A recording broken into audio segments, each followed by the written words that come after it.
गोंडपिंपरी तालुक्यात अवकाळी पाऊससह गारपीट, मिरची भाजीपाला पिकांना मोठा फटका। गोंडपिंपरी तालुक्यात वादळ वाऱ्यासह मुसळधार अवकाळी पाऊस व गारपीट झाली।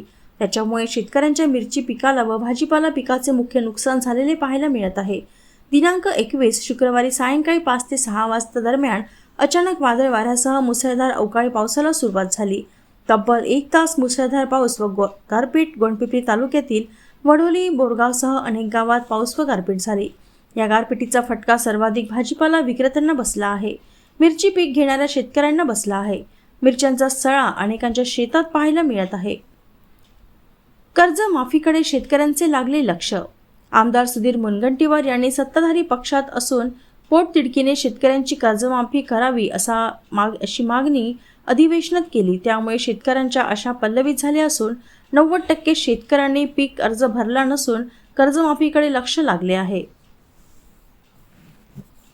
तात्काळ नुकसानीचे पंचनामे करावे। दिनांक 21 शुक्रवारी गोंडपिंपरी तालुक्यात वडोली, बोरगावसह अनेक गावात मुसळधार अवकाळी पाऊस व गारपीट झाली। मका, मिरची व भाजीपाला पिकांचे प्रचंड नुकसान झाले। शेतकरी हतबल असून शेतमालाला भाव नव्हता।